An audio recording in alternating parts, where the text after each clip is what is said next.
오늘 전도서 말씀 생각하며 살아야 한다. 생각하며 살아야 한다는 제목의 말씀입니다. 예전에 이미 돌아가셨지만 하용조 목사님 세미나 오셨을 때 세미나 잘 마치고 질문 시간에 어떤 목사님 손을 들고 질문을 했습니다. 하용조 목사님 사역을 굉장히 많이 다양하게 하셨기 때문에 물었습니다. 어떻게 목사님은 그렇게 다양한 사역을 효과적으로 많이 하십니까? 라고 질문했더니 대답을 아주 담백하고 간단하게 하셨습니다.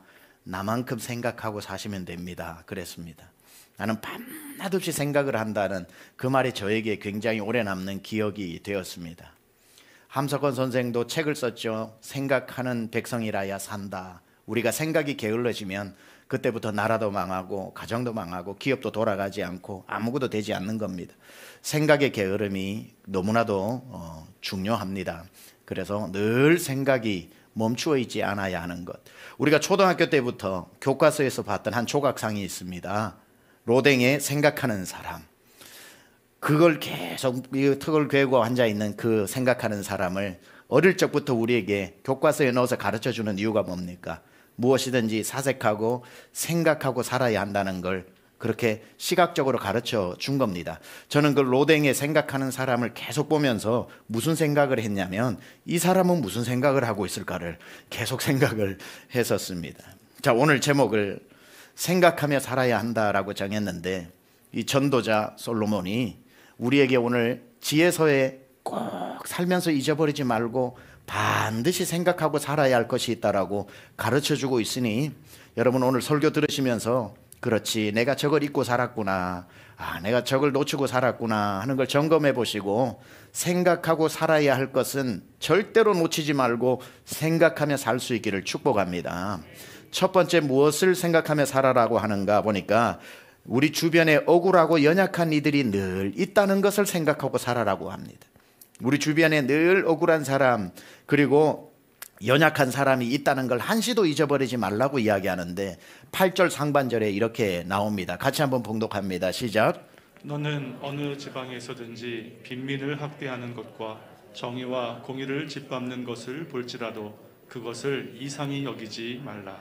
너는 어느 지방에서든지, 이게 어떤 지방이 아니라 어느 곳에서든지, in everywhere, 너는 어느 곳에서든지 빈민이 학대받고 있고 그리고 공의가 굽어지고 있고 정의가 바르게 실현되지 않는 것을 보고 이상히 여기지 말랍니다. 무슨 뜻이냐면 이 세상 모든 곳에서 학대받는 사람이 있고 억울한 사람이 있고 부당한 대우를 받는 사람이 있는 것이 정상이니 소스라치게 놀라지 말고 내 주변에도 그렇다면 모든 곳에 있다고 했으니 내 주변에도 있겠구나 하고 생각하고 그런 사람이 있는가 돌보면서 살아라는 뜻입니다. 대부분 사업을 경영하시는 분이나 부사역자들 열어둔 교회 담임 목사님들이나 아니면 가게 주인이나 이런 분들을 만나보면 일괄적으로 얘기하는 공통점이 있습니다. 사장님도 그렇고 목사님도 그렇고 다 그런 분들이 공통적으로 말하는 게 뭐냐면 저도 포함시킵니다. 나는 우리 직원들에게 잘해준다. 그래서 회사 사장님들은 다 얘기합니다. 나는 우리 사원들에게 잘해주고 있다. 우리 직원들은 행복하다. 이런 사장 어딨냐? 이것도 해주지, 저것도 해주지, 퇴근 시간 지켜주지, 자유롭게 일하도록 간섭 안 하지, 집안에 무슨 일이 있다 그러면은 갔다 오라 그러지, 나 같은 사장이 있으면 나와보라고 하는 사람이 세상에 제일 많습니다. 그런데 그렇게 잘하는 줄로만 생각하고 내가 있는 우리 회사나 우리 직장이나 우리 가게에는 절대로 불만 없을 것 같은데 그 사장님이 나중에 심심해서 텔레비를 켜보니 어떤 사람이 모자이크 처리를 해가지고 뭔가 이렇게 자기의 어떤 억울함을 제가 옛날에 이걸 했는데 이건 아닌 것 같아요 막 하고 나오는데 가만 보다 보니까 아이고 우리 직원인 거라. 사장의 갑질을 고발하고 회사의 경영의 문제나 부당한 처우에 대해서 고발을 하는데 사장이 뒷목 잡고 충격에 빠지는 겁니다. 아니 내가 어떻게 해줬는데 저 사람이 저기 나가서 저런 얘기를 하냐고. 세상에 그런 사장도 있다고 들었더니만 그 사장이 나인 줄 몰랐던 거죠. 우리 회사가 그런 회사라고는 상상도 못 해본 일들이 일어납니다. 어딘가에 있는 게 아니라 내가 그런 주인공이 될 수 있다는 걸 늘 생각하고 조심하며 살아라는 거죠. 지난주에 부흥회가 있어서 3일 동안 다녀왔습니다. 둘째 날 점심 때 우리 비서 목사님하고 숙소 근처에 있는 점심을 먹으러 갔습니다. 둘이 앉아 점심을 먹으면서 제가 우리 목사님께 사역 힘든 일 없어요? 언제든지 힘든 일 있으면 나한테 얘기를 해요. 뭐 힘든 일 없냐고 묻는 그날이 3.1절 공휴일이었습니다. 3.1절 공휴일인데 저는 한국 와서 3.1절이 공휴일인지도 모르고 집회 같이 수행해서 가가지고 3.1절 다른 사역자들 다 그때 쉬고 있을 때 앞에 앉혀놓고 힘든 일 없냐고 묻고 있습니다. 갑자기 제가 숙소에 들어와서 생각하니 우리 김요한 목사님 텔레비에 나와가지고 제가 이러고 나올 건 아닌가. 갑자기 등에 땀이 쫙 흐르는데 그래서 미안하다고 제가 또 문자를 보내는 김요한 목사님 기쁨을 하고 있습니다. 아무 염려하지 마십시오라고 하길래 그런 말에 또 속으면 안 돼요. 잘해줘야 됩니다. 잘해줘야 됩니다. 오늘 성경은 이렇게 이야기합니다. 너는 어느 지방에서든지 빈민을 학대하는 것과 정의와 공의를 짓밟는 것을 볼지라도 그것에 이상히 여겨서 놀라지 말라는 겁니다. 여기서 어느 certain place, 어느 특정한 지역에서 그런 일이 일어난다는 게 아니라 in everywhere, it happens in everywhere. 이건 세상의 모든 것, 내가 있는 곳, 내가 다니는 직장, 내가 경영하는 곳, 내가 몸담고 있는 곳, 그곳에서 이런 일이 일어날 수도 있으니까 일어났다고 놀라지 말고 언제든지 그런 일 나도 해당된다고 생각하고 늘 내 주변에 내가 돌봐줘야 될 사람, 정말 학대받는 사람, 아니면 억울해서 마음에 원한이 있는 사람들을 내 주변에는 없겠지 생각하지 말고 있다고 생각하고 돌보고 기억하는 사람이 되라는 겁니다. 다른 데서 그런 일이 일어날지는 몰라도 내가 있는 데서는 안 그래. 우리 집에 애들은 괜찮아. 아이고 애들 호강했지. 내가 클 때 비하면 그 아이가 울고 있을 수도 있고, 우리 집 사람은 남편 잘 만났지 하는데 그 아내는 교회 가서 계속 울면서 기도할 수도 있고 반대일 수도 있고, 나는 우리 직장에 직원들 잘해준다 하는데 직원들은 날마다 회사 가는 게 지옥일 수도 있고, 어느 회사의 이야기, 어느 집안의 이야기가 아니라 나의 이야기일 수도 있다라는 것을 생각하고 늘 기억하면서 살아라고 오늘 본문에서 이야기하는 겁니다. 혹시 내 아래에 있는 사람이, 내 회사 직원이 내 주변에 나보다 약한 사람이 없는지, 나의 부주의로 말미암아 부당하게 학대를 받고 비정의, 비공정을 강압받으면서 살아가고 있는 것은 없는지 늘 유념하고 살아야 한다는 겁니다. 나는 괜찮아. 나는 잘하고 있어. 우리 회사 아무 문제 없어. 우리 회사 사원들은 행복해. 우리 가게 직원들 같은 사람이 있으면 나와보라 그래. 우리 교실에 학생들 같이 행복한 학생들이 있으면 나와보라 그래라고 할 때가 가장 위험할 때라는 겁니다. 혹시 문제가 없나 살펴야지요. 그런 일은 in everywhere, it happens in everywhere. 그건 언제든지 어디서든지 일어날 수 있다는 것을, 너는 어느 지방에서든지 빈민을 학대하는 것과 정의와 공의를 짓밟는 것을 볼지라도 이상하게 여기지 말라는 거예요. 그건 어디서나 일어날 가능성이 있다는 것. 내 회사에서도, 내 부서에서도, 내가 경영하는 가게에서도 일어날 수 있다. 그래서 여러분, 이런 말이 있습니다. 안전하다고 할 때가 가장 위험하고 안심할 때가 가장 방심할 때다.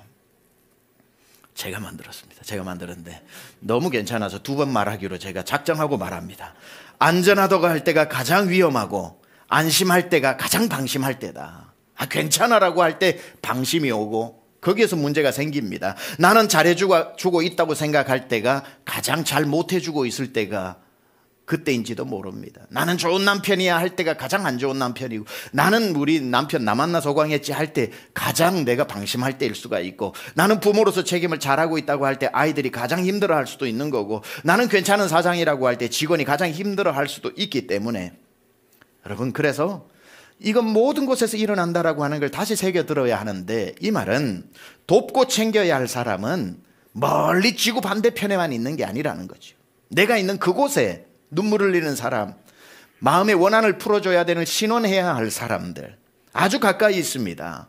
챙겨야 할 사람은 멀리 하나님이 두신 게 아니라 여러분만이 챙길 수 있는 사람은 여러분 가까이 두셨다는 것을 기억하고, 혹시 내가 일주일 살아가는 내 발길이 닿는 곳에 혹시 나 때문에 힘들어하는 사람 없을까라는 것을 늘 생각하고 살아야 합니다. 하나님은 저마다 여러분 곁에 도와야 할 사람 몇 명은 항상 붙여주셨다는 걸 기억해야 합니다. 여러분 옆에 몇 명은 꼭 붙여주셨습니다. 여러분만이 닦아줘야 할 눈물을 가진 사람이 있고, 여러분의 손으로 챙겨줘야 할 사람이 있고, 여러분 아니고는 절대로 그 사람 돌아보지도 않고 마음에 상처를 어루만져 줄 수도 없는 여러분만이 할 수 있는 사람 몇 명쯤은 항상 여러분 곁에 있다는 것을 기억해야 합니다. 이게 바로 오늘 전도자가 우리에게 늘 생각하고 살아라고 하는 첫 번째입니다. 우리 주변에 항상 연약한 사람이 있는지를 생각하며 살아라는 거지요. 두 번째는 무엇을 기억하고 살고 생각하고 살아야 하는가? 내 위에 하나님이 계심을 늘 생각하며 살아라고 이야기합니다. 내 위에 누가 계신다고요? 하나님이 계시다는 것. 8절 후반절 한번 같이 읽어보겠습니다. 시작. 높은 자는 더 높은 자가 감찰하고 또 그들보다 더 높은 자들도 있음이니라. 여기에 보면 높은 자라는 단어가 3번 나오는데요. 높은 자, 그러니까 누군가로부터 높은 지위에 있는 사람은 그 위에 더 높은 자가 있다는 걸 기억하고, 그 위에 높이 있는 사람이 비록 솔로몬이 자기는 왕이라고 할지라도 세계에서 가장 높은 자리에 앉아도 그 사람조차도 그 위에 더 높으신 이가 있다는 걸 기억하라는 것. 높은 자, 더 높은 자, 최고 높은 자가 있다는 것을 기억하면서 살아라는 겁니다. 여러분이 아무리 어떻게 살아도 이 뭐 위에 밑에라는 표현이 좀 그렇기는 합니다만은 여러분은 누군가 위에 있는 사람입니다. 부모면은 자녀 위에 있는 거고요. 여러분이 연세를 드셨으면 젊은 사람보다 위에 있는 거고요. 그러니 우리는 어찌되었던 누군가에게 있어서는 높은 자입니다. 높은 자인데 높은 자로 살아갈 때 내 위에 아무도 없는 것처럼 살지 말고 내 위에 더 높은 사람이 있다는 걸 기억하고, 내가 생각할 때 가장 높은 곳에 올라와 있다고 생각하는 그때에 내 위에 하나님이 계시다는 것을 늘 기억하면서 살아라. 늘 우리는 무엇을 생각하며 살아야 하는가? 내 위에 하나님이 계시다는 것을 생각하며 살아야 하는 것. 세상에서 내가 아무리 높아도 높은 그보다 더 높은 곳에 누군가가 있다는 것을 늘 생각하는 사람은 겸손할 수밖에 없죠. 겸손할 수밖에 없습니다. 8절을 다시 보면 높은 자는 더 높은 자가 감찰하고, 여기에 보니까 높은 자가 3개가 나오는데 이 높은 자라고 할 때에 솔로몬 입장에서 봤을 때 자기 밑에 있는 높은 자죠. 높은 자는 더 높은 자, 높은 자보다 최고 높은 자니까. 그러면은 솔로몬 왕 밑에 있었던 높은 자는 지방 호족들 정도 되지 않겠습니까? 한 지역을 다스리는 분봉왕 정도 되는 사람들, 이 호족들 같은 사람은 그 마을에서는 최고 높을지 몰라도 그리할지라도 그 중앙에 왕이 있다는 걸 기억하라는 거예요. 높은 자는 더 높은 자가 있다는 거. 그러면은 한 나라에서 최고 높은 왕의 자리에 앉은 자기 자신을 일컬어 얘기하는 게, 내가 비록 인간으로서 제일 높은 자리에 와 있다고 할지라도 가장 높은 나 위에 하나님이 계시다는 것을 기억하라. 여기에 높은 자는 더 높은 자를 감찰하고, 자가 감찰하고 그들보다 더 높은 자들도 있음이라고 이야기했죠. 그러니까 여기에 제일 높은 자가 누굽니까? 하나님이시죠. 하나님이신데 오늘 여기 보면은 눈치 빠른 분들은 그들보다 더 높은 자들이라고 복수로 표현했는데 이게 어떻게 하나님인가? 복수인데, 근데 특이한 것은 높은 자, 더 높은 자, 가장 높은 자들이라고 했는데 이게 어떻게 하나님일 수가 있는가? 여기에서 계보힘이라고 해서 힘은 마지막 복수형이죠. 하나님을 나타낼 때에 이 복수형을 뭐라고 얘기하냐면 장엄복수형이라고 그럽니다. 장엄복수형. 그러니까 단수임에도 불구하고 가장 존엄한 세상에서 모든 권력, 모든 힘을 다 가졌던 그 장엄함을 나타내기 위해서 쓰는 복수형, 플루럴. 그러니까 장엄복수형. 이게 바로 계보힘이라고 하는 단어입니다. 그러니까 아무리 높은 자가 있고 그 위에 왕이 있어도 왕 위에 지존하신 최고 존엄인 하나님의 장엄함이 있다는 걸 기억하고 살아라는 거지.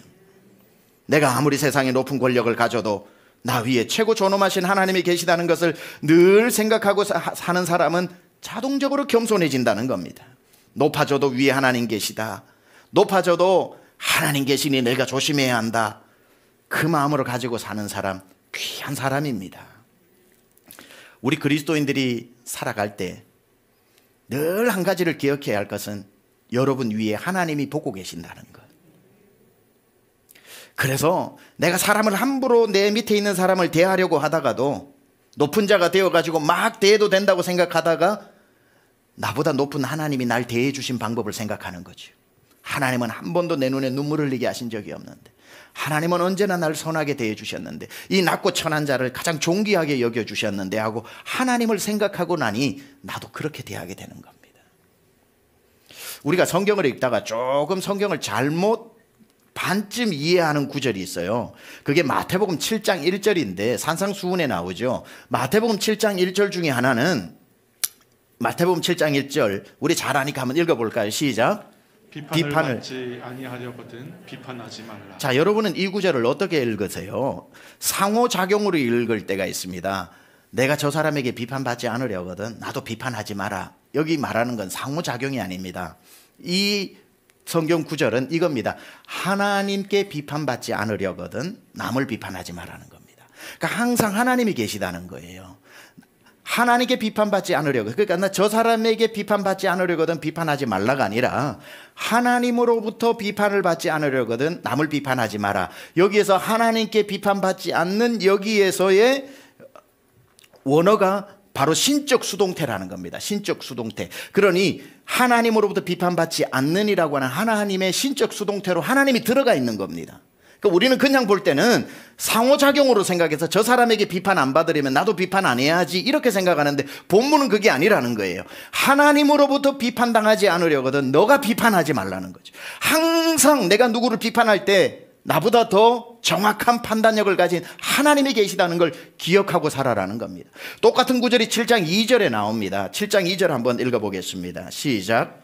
너희가 비판하는 그 비판으로 너희가 비판을 받을 것이요 너희가 헤아리는 그 헤아림으로 너희가 헤아림을 받을 것이다. 여기도 똑같이 신적 수동태로 두 번 나오는 겁니다.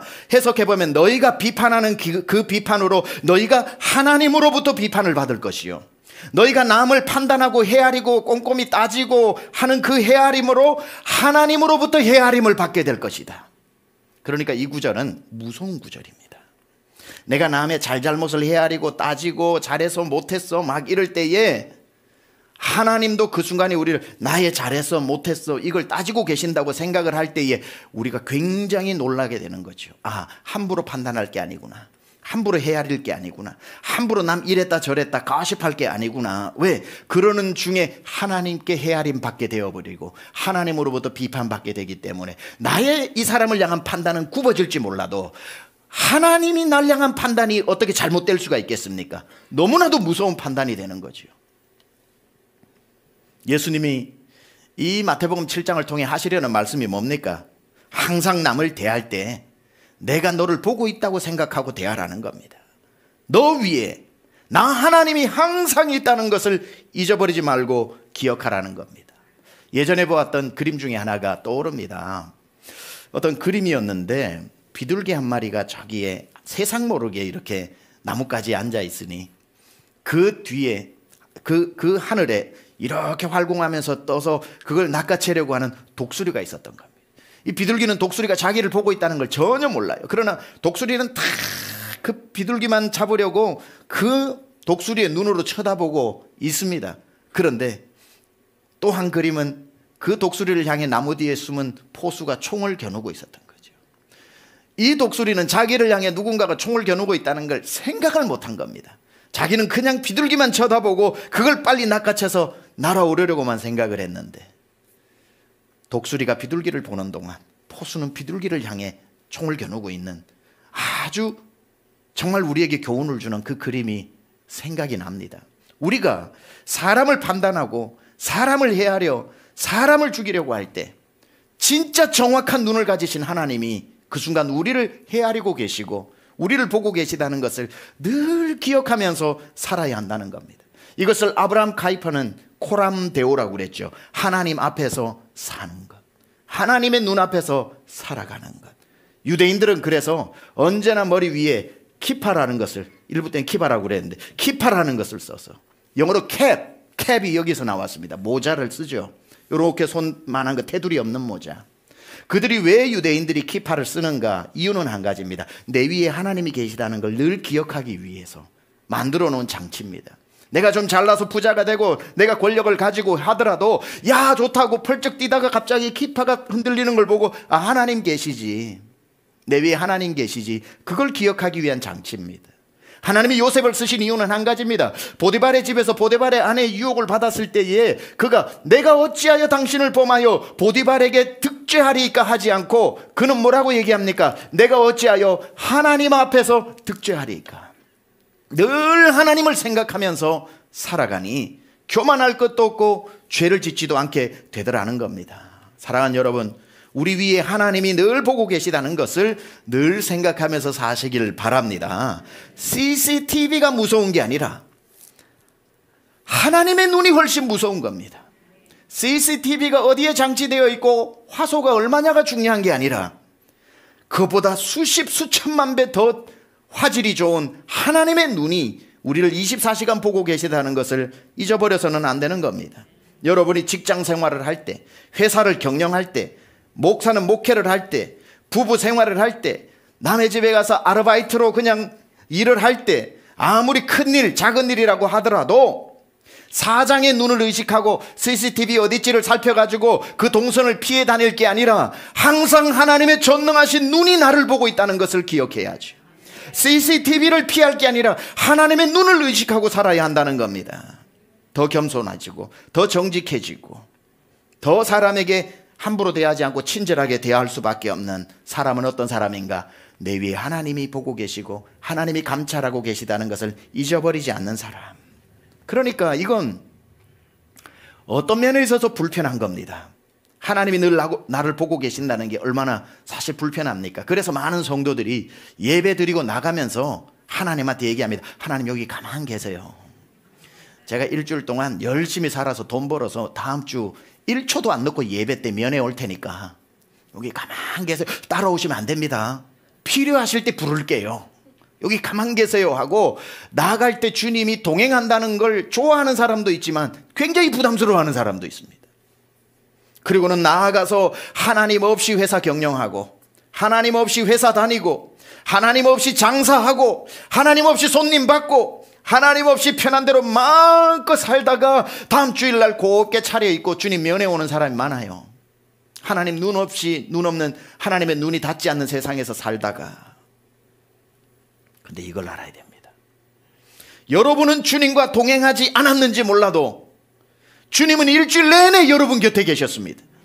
여러분은 동행을 억지로 부인했는지는 몰라도 주님은 한 번도 여러분의 일주일의 삶의 곁에 없었던 적이 없습니다. 높은 자는 더 높은 자가 감찰하고 있다는 것을 늘 기억하고 심지어 왕의 권력을 가져도 솔로몬은 내 위에 하나님 계시다는 걸 잊어버리지 않았던 것처럼 그 마음을 늘 생각하면서 살아야 하는 겁니다. 이게 높은 자의 입장에서 오늘 8절을 해석한 거라면 우리는 누군가에게는 높은 자지만 또 한면으로는 누군가에게는 낮은 자의 삶 아닙니까? 내 밑에 누군가도 있지만 내 위에 또 누군가가 있어서 억울한 일이 있고 정말 내가 부당한 대우를 받고 이 8절이 높은 자에게는 겸손을 준다면 낮은 자가 이 구절을 읽는다면 소망을 주는 구절입니다. 내 힘으로 내 위에 있는 사람 이길 수 없고 내 힘으로 내 이 억울함을 이 사람에게 얘기한들 더 부당한 대우만 와서 내 마음에 멍자국이 나고 눈물이 나고 가슴이 답답하나 이 사람 이길 수가 없어 소망이 없을 때 오늘 이 본문의 말을 읽으면 이런 말씀으로 다가오죠. 걱정하지 마라. 그 사람 위에 내가 있다. 주님 말씀하시는 거죠. 그 사람 위에 내가 있다. 내가 다 그의 악행을 보고 있다. 내가 선악간에 반드시 심판할 테니 너는 원수 갚는 것이 내 손에 있다는 걸 기억해라 라고 할 때 이 구절은 낮은 자의 입장에서는 한없는 소망이 되는 거지. 여러분 지금 억울한 분들 있잖아요. 억울하게 여러분이 지금 부당한 대우를 받는 분들도 있잖아요. 억울하게 판결이 잘못 나서 피눈물 흘리면서 있는 가족들도 있잖아요. 우리의 힘으로 됩니까? 우리의 힘으로 무엇을 할 수 있습니까? 그때 생각하는 거죠. 잘못된 거라면 그 사람 위에서 하나님이 다 보고 계셨다. 하나님이 다 선악간에 판단하실 것이다. 그래서 베드로전서 2장 19절에 이렇게 말씀합니다. 부당하게 고난을 받아도 하나님을 생각함으로 슬픔을 참으면 이는 아름답다고 했습니다. 고난이 왔을 때 억울한 일을 당했을 때 내가 누군가의 낮은 자가 되어 부당한 처우를 받을 때에 하나님을 생각하라는 거예요. 부당하게 고난을 받아도 하나님을 생각함으로 슬픔을 참고 소망을 하나님께 두고 하나님 다 보고 계셨죠? 하나님 이거 어떻게 되는지 하나님은 다 아시죠? 라고 하나님을 생각함으로 슬픔을 참고 있으면 그 사람을 보고 계신 더 높이 계신 하나님이 다 거기에 따라 선악간에 심판하신다는 것 우리는 기억하고, 낮은 자의 입장은 하나님이 계시다는 것을 기억하고 사시고, 누군가의 높은 자리에 있다면 하나님이 보고 계신다는 것을 생각하면서 겸손하게 살아야 하는 것입니다. 세 번째, 오늘 본문에서 우리가 생각하고 살아야 할 또 한 가지를 뭐라고 말씀하시는가? 우리는 다른 사람의 도움 때문에 내가 살아가고 있다는 것을 항상 생각하고 살아야 한다. 내가 혼자 있는 게 아니라, 내가 혼자 잘 된 게 아니라 늘 생각해야 될 것은 내가 다른 사람들의 희생과 도움 때문에 내가 오늘 이 자리에 있다는 걸 잊지 말아라는 겁니다. 그게 9절이에요. 9절 같이 한번 읽어볼까요? 시작. 땅의 소산물은 모든 사람을 위하여 있나니 왕도 밭의 소산을 받느니라. 자, 왕인 자기 자신의 이야기를 얘기하는 겁니다. 왕이 세상의 모든 걸 다 가지고 있는 사람 아닙니까? 왕이라고 밥상만 펴놓으면 하늘에서 음식이 뚝 떨어지는 게 아니죠. 왕이니까 당연히 뭐 상다리가 부러질 정도로 그냥 음식이 올라오는 게 아니죠. 왕이라고 궁궐에 있는 모든 것이 눈 떠보니 다 생긴 게 아니죠. 왕의 밥상에 올라오는 그 밥 한 끼도 오늘 왕이 뭐라 그럽니까? 왕도 밭의 소산을 받아 먹는다고 그랬습니다. 왕도, 왕의 밥상에 올라온 그 밥도 농부의 수고로 말미암아 되어진 것이라는 겁니다. 그 밥상이 왕이니까 하늘에서 매일 떨어지는 게 아니라 왕 앞에 차려진 밥상이라고 할지라도 그 밥상은 농부들의 수고와 땀으로 오늘 이 밥상의 밥이 올라오게 된 것이라는 걸 늘 생각하라고 이야기하는 겁니다. 왕도 백성이 있어야 왕이라는 뜻입니다. 왕도 그냥 왕이 아니라 백성들의 수고와 땀과 눈물 때문에 왕이 된 거죠. 땅의 소산물은 모든 사람을 위해 있으니 왕도 밭에 소산 한 그릇 먹는 사람에 지나지 않다는 걸 기억하고, 당연히 왕이니까 이거 먹어야지 생각하지 말고 차려진 밥상에 농부의 수고를 잊어버리지 말라는 겁니다. 백성 없는 왕이 어디 있습니까? 수고하지 않고 먹는 밥은 또 어디 있습니까? 나는 수고하지 않았는데 밥상에 올라왔는데요. 왜 그럴까요? 내가 해야 될 수고를 남이 해줘서 그런 겁니다. 그러니 남의 수고를 기억하는 게 필요한 거죠. 세상에 아무도 수고하지 않았는데 내가 누리는 일 없어요. 내가 수고하지 않은 것 같은데 누리고 있다면 나 대신 누군가가 땀 흘려줬고 수고했기 때문이라는 것. 그래서 우리는 한 명도 예외 없이 누군가의 빚을 지고 살아가고 있다는 것. 자식이 그냥 잘 되나요? 부모의 피고름을 빨아먹고 사는 것 아닙니까? 그냥 잘 되는 자식이 어디 있어요?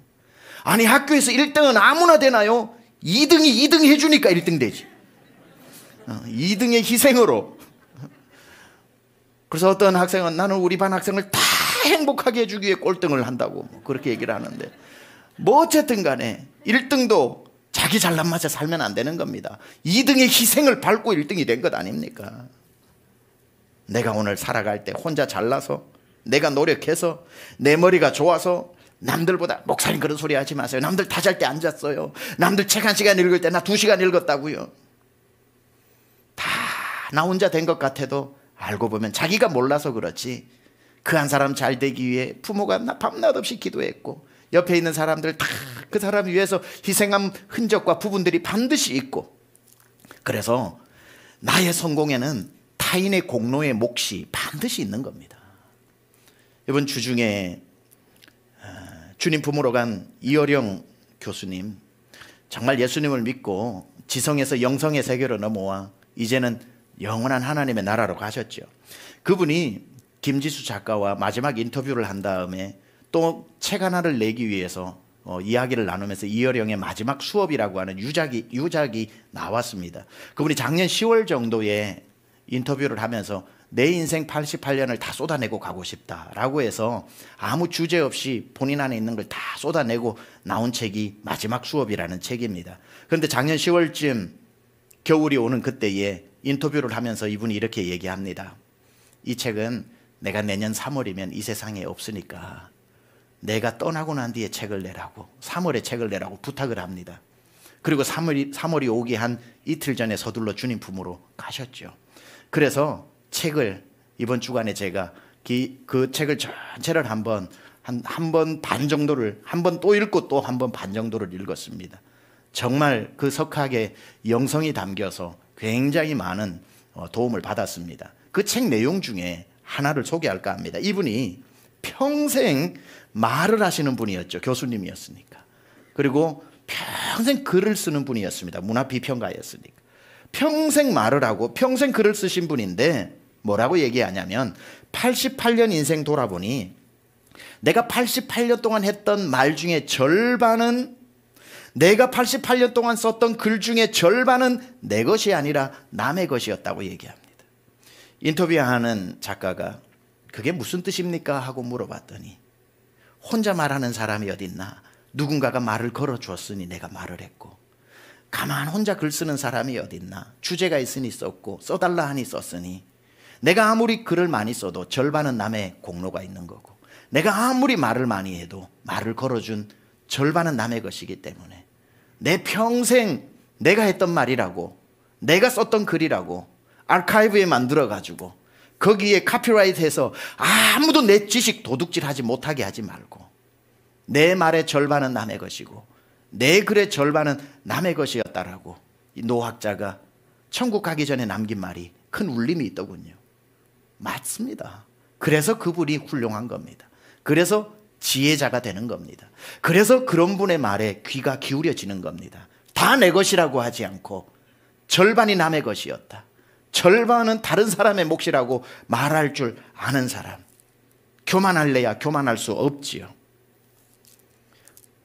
이 식탁 위에 빵 한 조각을 놓고 지혜가 없는 사람은 이렇게 얘기합니다. 요즘 유행하는 말로 내 돈 내산 들어보셨습니까? 내 돈 주고 내가 샀다. 그래서 이 빵 한 조각을 보고 내 돈 내산, 이건 내 거라고 생각하는 사람은 지혜가 없는 사람이고, 지혜가 있는 사람은 빵 한 조각을 보면서 빵 속에 담겨있는 여름날 한 줄기 햇빛을 고마워하고, 그 밀을 거두던 농부의 땀이 그 속에 있다는 것을 기억하고 농부의 수고를 생각하고, 그 밀을 곱게 갈아서 빵으로 만들어내는 제빵사의 기술을 고마워하고, 내 손에 빵이 하나 오기까지 얼마나 많은 사람들의 수고가 이 빵 한 조각에 들어가 있는지를 빵 한 조각 속에서도 발견하는 사람을 우리는 지혜자라고 이야기합니다. 딜런 토마스의 시가 있죠. 내가 쪼개는 이 빵은 이라고 하는 그 시. 내가 쪼개는 이 빵은 일찍이 호밀이었고 낮에는 사람이, 밤에는 바람이 이 밀의 싹을 틔웠고, 농부가 여름에 태양을 부수고 바람을 끌어내려 만든 작품이라고 노래했죠. 내가 쪼개는 이 빵 하나에도 타인의 몫을 기억할 줄 아는 사람. 왕이 진수성찬을 차려 밥을 먹으려 하다가 당연히 내가 먹을 밥이라고 생각하지 않고 이 밥 한 공기를 위해 밭에서 수고한 농부의 이야기를 오늘 이 지혜자가 하고 있는 겁니다. 왕도 밭에 소산을 먹는 한 사람일 뿐이다. 진짜 지혜자는 당연히 내 손에 있는 게 내 노력으로 다 가진 것이라고 생각하지 않고, 내 손에 있는 이곳에 이것이 내 손에 오기까지 누군가의 손에 있는 것이 내 손으로 오게 된 것이니 다시 되돌려 주어야 할 몫이 있다는 것을 기억하고, 내가 누리는 모든 특권이 당연히 내 피땀 흘려 수고한 나의 열매라고 생각하지 않고 다른 사람이 충분히 누릴 수 있는 것이 희생되어져서 과분하게 내가 누리고 있다는 것을 생각하면서, 왕이 놀랐을 겁니다. 9,000끼 만끼의 밥을 이 궁궐 안에 넣어 놓으면 뭐하냐? 먹는 건 한 끼밖에 없는데, 왕도 한 끼를 먹는 존재이니 9,000끼를 열어 백성의 배를 채우라고 하는 겁니다. 훌륭한 왕이죠. 왕도 그저 한 끼 밭에 소산을 먹는 사람일 뿐이다. 그러니 이 밥 한 공기에 왕이 왕쯤 되면 이거 먹어야지라고 생각하지 않고 이 밥 한 공기가 내 상에 올라올 때까지 내 백성들이 자기 허리띠 졸라매면서 얼마나 고생했을까를 생각할 줄 아는 왕이 다스리는 나라는 복된 나라 아닙니까? 교회가 목사 혼자 잘해서 부흥한다고 생각하는 목사는 바보입니다. 교회가 그냥 잘 돼요? 아닙니다. 목사가 설교를 잘해서? 아닙니다. 목사는 성도의 수고를 기억해야 합니다. 성도의 그러나 일하면서 힘들어 그래도 주님 앞에 돈이 있으면 새 돈 하나 있으면 이걸 주님 앞에 드리려고 하는 그 사랑하는 마음들이 모여 강남중앙침례교회처럼 멋지고 훌륭한 교회가 있는 겁니다. 저는 매주 주일 예배를 마치고 재정실로 가서 주일헌금 결제를 사인합니다. 하루 종일 1부부터 5부까지 재정위원들이 정말 좁은 방에서 수고를 합니다. 가면 이렇게 환대를 해주고 간단하게 담소를 나누고 난 뒤에 재정 결산 보고를 받고 사인을 합니다. 사인을 할 때 함께 기도를 합니다. 그때 저는 이렇게 기도합니다.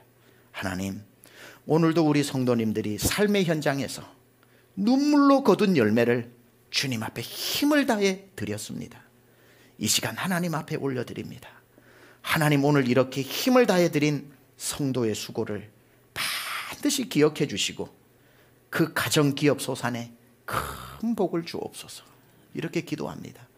그러면 아침부터 여러분의 다 헌금 봉투에 적힌 기도 제목을 이 재정위원들이 읽었기 때문에 이게 얼마나 의미 있는 헌금인지, 이게 얼마나 귀한 헌금인지 누구보다 그분들이 잘 아니 제 기도에 동의 안 할 수가 없고, 제가 예수님 이름으로 기도했습니다 하면 깊은 울림으로 다 아멘 합니다. 그리고 결산을 합니다. 목사가 막 요란하게 목회를 해서 교회가 잘 되는 게 아닙니다. 다 성도의 수고, 땀, 기도, 헌신을 가지고 목회가 되는 겁니다. 회사가 자기 힘으로 성장했다고 생각하는 사장을 바보라고 그러고요. 연예인이 자기 재능으로 인기를 누리고 있다고 생각하는 것은 어리석은 사람이고요. 운동선수가 자기의 능력으로 금메달을 땄다고 하는 사람을 철부지라고 얘기합니다. 메달 하나가 내 목에 걸리기까지 얼마나 많은 사람들의 수고와 희생이 있었겠습니까? 왕이 수라상을 받으면서 그 나라 백성의 수고를 기억할 줄 안다면 그 나라는 행복한 나라입니다. 사랑하는 여러분, 오늘 세 가지를 말씀드렸습니다. 늘 내 옆에 내가 나보고 도우라고 주님이 붙여준 사람이 있다는 걸 생각하고 사십시오. 그리고 하나님이 여러분 높여주시든지 잠시 멈추어 낮게 하시든지 상관없이 하나님 다 보고 계시다는 것을 생각하면서 사십시오. 그리고 오늘 이날 이때까지 여러분이 올 때에 나 혼자 온 게 아니라 수많은 사람들의 희생이 있었다는 것을 잊지 않고 늘 생각하시기 바랍니다. 이 말씀으로 끝을 내겠습니다. 설령 이 세 가지 기억력이 희미해지면서 다 잊고 산다고 할지라도 그럼에도 절대로 잊지 말아야 할 한 가지를 결론으로 말씀드립니다. 하나님의 은혜. 나의 나 된 것은 오로지 주의 은혜라. 나의 공로로 된 것이 전혀 없도다.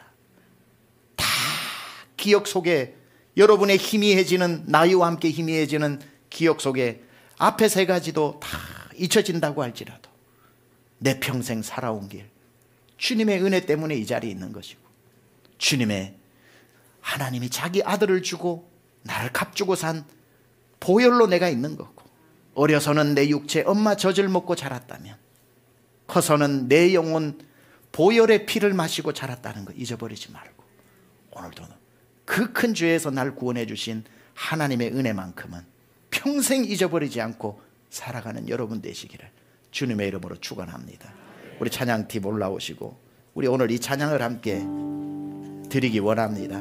나 같은 죄인 살리신 주 은혜에 놀라와 잃었던 생명 찾았고 광명을 얻었네. 이제껏 내가 산 것도 주님의 은혜라. 잊어버리지 않고 하나님 늘 생각하며 살아야 할 것을 살게 하여 주옵소서. 혹시 모든 것 내 기억 속에 다 사라져 간다고 할지라도 날 살리신 주님의 은혜만큼은 내 마지막 눈을 감을 때까지 잊어버리지 않고 살게 하여 주옵소서. 그 마음으로 함께 일어나 찬양합니다. 나 같은 죄인, 나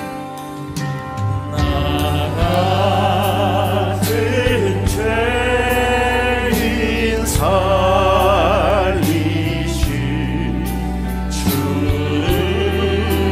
은혜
말씀을 다시 한번 곱씹어보며 하나님, 제가 절대로 잊어버리지 않고 살게 하여 주옵소서.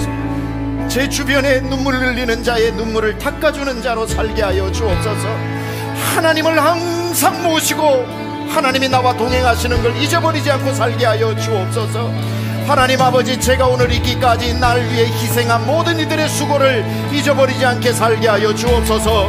하나님, 그리하여 그 모든 분들께 감사하는 고백을 오늘 드릴 것이며, 하나님 영죽을 나를 큰 죄악에서 건지신 하나님의 은혜만큼은 내 마지막 호흡이 닿을 때까지 잊지 않고 살게 하여 주옵소서.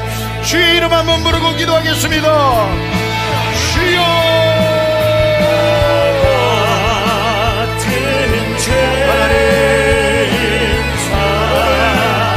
이 시간 이 자리에 있기까지 십자가에 자기 몸을 찢어 날 살려주신 주님의 은혜가 아니었다면 오늘 어떻게 이 자리에 우리가 있겠습니까? 절대로 잊어버리지 않게 하여 주옵소서. 하나님 아버지, 사람의 눈에 눈물을 흘리는 자 되지 않게 하시고 눈물을 닦아주는 자로 살게 하여 주옵소서. 하나님 아버지, 모든 것이 잘되어 하나님 아버지 중점에 서 있다고 할지라도 하나님이 항상 나를 감찰하고 계신다는 것을 잊어버리지 않고 하나님 아버지 살아갈 때 주여 역사하여 주시옵소서.